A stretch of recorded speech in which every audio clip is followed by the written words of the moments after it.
3 קרנות הון סיכון שונות, כל אחת מהן תספק הצצה לקרן, לסטארט-אפים שהיא מסתכלת עליהם, לקושי או הקלות של הגיוס כספים בימים האלה, לשאלה מה הן מחפשות בסטארט-אפים הבאים, מה התחום רותח מבחינתם. והראשונה להתארח אצלנו היא שרון זימן, שותפה וסמנכ"לית שיווק בקרן למה פרטנרס. אהלן, בוקר טוב.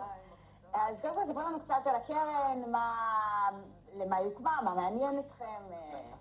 אז קרן למה פרטנרס, קרן ישראלית, אמריקאית, משרדים בתל אביב ובוסטון, הוקמה על ידי 3 יזמי סייבר מנוסים, יוצא חברת קלאודלוק, הם הקימו את חברת קלאודלוק שנרכשה לפני עשור על ידי סיסקו ב$300 מיליון. זה ההתחלה של ספתח הרכישות בסייבר, ובעצם הקרן מביאה ניסיון יזמי מאוד מאוד עמוק בבנייה של חברות, בסקייל, במחירה, בעבודה בארגונים גלובליים. בעצם זה מה שאנחנו מביאים לשולחן.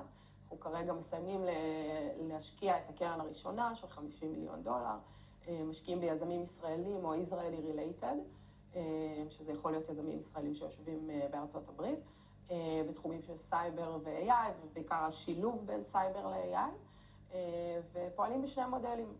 מודל אחד הוא Venture Studio, שזה ממש הקמה מאפס של חברה, זאת אומרת, לגבש... דווקא אני רוצה להתעכב על העניין הזה, לא ראיתי את זה בתחקיר, אבל אני רוצה באמת להתעכב על הסיפור הזה של Venture Studio, כי אני לא הכרתי את זה עד לא מזמן, את הסיפור הזה, אז אם את יכולה גם להגיד בכמה מילים מה זה Venture Studio. זה מודל מעניין שהוא לא היה שנים קודמות. אז יש כמה שחקנים, אבל מעטים יחסית בארץ שעושים את זה, וזה בעצם אומר ממש להקים את החברה מאפס. זה אומר שיכולים לבוא יזמים שאין להם צוות עדיין, ואנחנו לוקחים ומחברים את הצוות ביחד, ואז עושים איתם ממש תהליך עמוק של אידיאשן, של לחשוב איזה תחומים הכי חמים עכשיו, איזה תחומים כדאי להיכנס, מה הולך להיות בשנים הקרובות, ולחשוב ולהתאים גם, לא רק לחשוב על הרעיון, אלא להתאים את הצוות עצמו, את החוזקות של הצוות עצמו, לתחום. כי בסופו של דבר, כשאנחנו משקיעים ביזמים, אנחנו רוצים גם ליזמים שמבינים את השוק ושידעו להצליח בתוך השוק, אז זה גם לא רק להסתכל על הרעיון, אלא גם לעשות ההתאמה הזאת של צוות. שרון, אבל כשאתם מביאים צוות, אז בסופו של דבר, אני מתארת לעצמי, זה כאילו צוותים של the first timers, או שיותר מחפשים יזמים שכבר עשו חברה, ועכשיו בואו נביא אותם רגע אליכם. אז אולי פחות צריכים את זה. זה מה שאני שואלת, זה מה שאני רוצה להבין, בגלל שאני, כאילו, כשאתה מייצר, אתה עושה venture creation ב-first timers, יש פה הרבה אלמנט של הימור מאוד מאוד משמעותי, כי הם אפילו לא באים עם חברה או עם התחלה של חברה, אתם ממש מרכיבים איזה סוג של אקסלרטור, אפילו שלב זה עוד... בדיוק, זה עוד קודם, עד היום היה אקסלרטורים, זה עוד קודם, כי כאן אין רעיון, אין צוות, בעצם מה שאתם משקיעים כאן זה ביזם. אז זה לא השקעת סיד כמו שאתם חושבים כבר ישר. לא, אבל אתם בעצם פה מסתכלים, אם אני מבינה נכון, לא על הסטארט-אפ, גם לא על הצוות, אתם מסתכלים על היזם. אם היזם הוא בן אדם טוב, אנחנו נתאים לו אנשים, ואנחנו נביא לו גם את הרעיון, או לפי צרכים שאנחנו שומעים מהשוק. נכון, חד משמעית. אז זה באמת לשים, to double down בעצם על האנשים, לראות, וגם מחפשים אנשים שהם פתוחים ללמידה. זאת אומרת, יש כל מיני סוגים של יזמים, אבל הם מחפשים אנשים שהם לא רק יהיו מובילים, או אנשים שאנחנו נחשוב שיוכלו לעשות execution לחברה, אלא גם אנשים שהם פתוחים לעשות את התהליך הזה של החשיבה ושל הלמידה, ושל לשמוע, זה באמת משהו שהוא יותר קורה ב-first timers, כי second timers באמת יותר קל להם למצוא את הצוות ואת הרעיון, והם כבר באים עם הניסיון הזה, ו-first timers זה באמת הזדמנות בשבילם לעשות תהליך שהוא מעמיק של גיבוש של רעיון, ושל התחברות לצוות דרך התהליכים האלה. אז בקרן הראשונה של $50 מיליון, זה הרוב היה venture creation? הרוב היה venture. וכמה חברות יצאו מהמהלך הזה? אז יש לנו... סליחה רגע, אני רוצה, ממשיכה את השאלה שלה. הקרן בעצם משקיעה במה?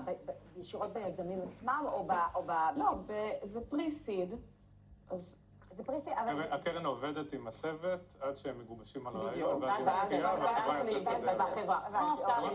כמה באמת, זה מודל שראינו אותו בקרנות סייבר אחרות, הם מאוד מפורסמים בזה. שאלה רגישה, כמה באמת התנאים המסחריים שונים מהשקעת סיד רגילה? כלומר, איזה אחוז הקרן תחזיק בחברה יחסית להשקעת סיד, שכבר הצוות בא דווקא בחלק זו שאלה הגיונית. כן, זו שאלה הגיונית וזה גם משתנה, אבל בשלבים המאוד ראשונים הקרן היא סוג של פאונדינג טים, אז כמובן שזה משתנה, כל קרן לוקחת את התנאים המסחריים שלה, אבל יש אחוז מסוים שנכנסים קצת כמו פאונדר, אבל אצלנו ספציפית זה סוג של השקעת סייף, שאחר כך מתרגמת בעצם להשקעת סיד, אבל כן, זה מודל שהוא קצת שונה מהשקעת סיד רגילה. עכשיו, בתור מנהלת השיווק, מה זה למה פרטנרס? כאילו, איך הגעתם לשם? איך הגענו למה? כדי שתשאל למה. למה? אבל זה שם מצוין. זה שם האמת שהיה לפניי, או האמת עוד מימי קלאודלוק. זה סיפור חמוד של היזמים שישבו באיזושהי שיחה עם לקוח, ואז אחד מהם התחיל לשרבט משהו שהוא חשב שהוא דינוזאור, כדי להעביר איזשהו מסר על מה הוא חושב על הלקוח. ואז הסתיימה השיחה, ואומרים לו, מה זה הדבר הזה? ואז ציירת, ואומר, ציירתי דינוזאור. ואז הם אומרים לו, זה או צ'יקן או למה, איפשהו באמצע בין צ'יקן ללמה. ואז נהיה להם ממש מסקוט, כזה קמע לחברה.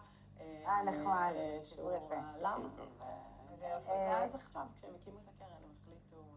אני רוצה לשאול אותך שאלה רגע, בנוגע לוונצ'ר סטודיו, עכשיו אני יזם בבית, צופה בתוכנית, ויש לי איזה רעיון שעלה לי בראש, מה הדרישות בשביל, מה אתם מחפשים במי שמתקבל אליכם? אז תראי, אז קודם כל,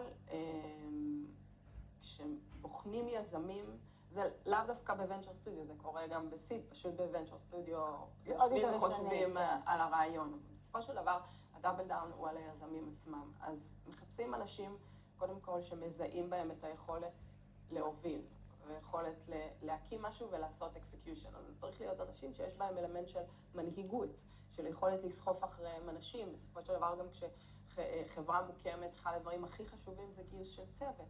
אז צריך להיות אנשים שיכולים למשוך סביבם צוות, זה אחד. דבר שני זה הבנה טכנולוגית. בסופו של דבר אנחנו מדברים על סייבר, נדרשת הבנה מאוד מעמיקה בתחום. צריך אנשים שמגיעים מהתחום ושלפחות אחד היזמים תהיה לו איזושהי הבנה מאוד עמוקה טכנולוגית. וכמו שאמרתי, אנחנו באופן ספציפי מחפשים אנשים שאנחנו נרצה לצעוד איתם את הדרך הזאת, את התהליך הזה, בטח כשמדובר בוונצ'ר סטודיו, זה מערכת יחסים מאוד מאוד צמודה, מאוד עמוקה, של מעין פאונדרים ביחד, ואנחנו מחפשים אנשים שהם באמת פתוחים ללמידה, ושאנחנו נרצה לעבוד איתם לאורך הזמן. אני אגיד משהו מעניין, לא כל היזמים חייבים לצאת מ-8200, או מיחידות הטכנולוגיות האחרות, 81. כמובן שאחד היזמים, ומי שבדרך כלל ה-CTO או ה-RD הם אנשים שמגיעים טכנולוגיים, אבל אני אתן דוגמה, אחת מחברות הפורטפוליו שלנו, יותר סקיוריטי, חברה מאוד מצליחה בתחום של penetration testing, והיזם שלה הוא יוצא יחידה קרבית, והוא באמת אחד המנכ"לים, יצא לי לראות אני המון שנים בתעשייה, לפני כן הייתי בקרן אחרת, וראיתי הרבה מאוד יזמים, והוא אחד חד משמעית. יש לנו גם... כמה אחוז מחברות הסייבר? לא מעט מהיזמים. אחד מהפאונדרים הם יוצאי... הוא יוצא יחידה קרבית? לא קרבית, יוצא יחידת מודיעין. זה חלק גדול, אבל הרבה פעמים זה צוותים. זה בסדר. מנכ"ל למשל, אתה אומר, יש מקום גם בקרבים בתעשייה. השתחרר, פיתח קריירה בחברת סייבר אזרחית, ואז התחיל סטארט-אפ, זה בסדר. כלומר, הדגש, מה ששרון אמרה, וזה מאוד נכון, הוא על האיכות של היזם מבחינת יכולות הנהגה, גיוס עובדים, כריזמה. אל תשכחי שהקרנות האלה הן קרנות סייבר, אז יש השקה עם המודיעין.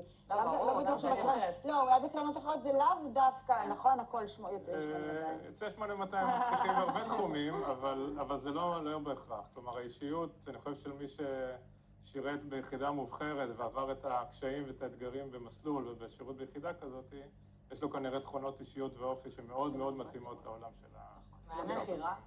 יזמים ידרשו. עוד שאלה, אמרת, יש לכם שני מסלולים, אחד הוונצ'ר סטודיו, אחד השקעות סיד, שאנחנו או מובילים. פרי-סיד או סיד? אז הפרי-סיד זה בוונצ'ר סטודיו, וסיד זה בעצם השקעת סיד קלאסית, כמו שאנחנו מכירים, צוותים מגיעים עם איזשהו רעיון, ואנחנו יכולים להוביל את הסיד או להוביל אותו במשותף עם קרן נוספת. ועכשיו אתם מסיימים את ההשקעות בקרן הראשונה, ואתם נכנסים לקרן... מגייסים קרן שנייה. קרן שנייה. התחלתם לגייס קרן שנייה? הצלחה. טוב, תודה רבה שבאת להתארח אצלנו. תכירי לנו את החברות הטובות שלך, אנחנו עושים משהו. אנחנו יוצאים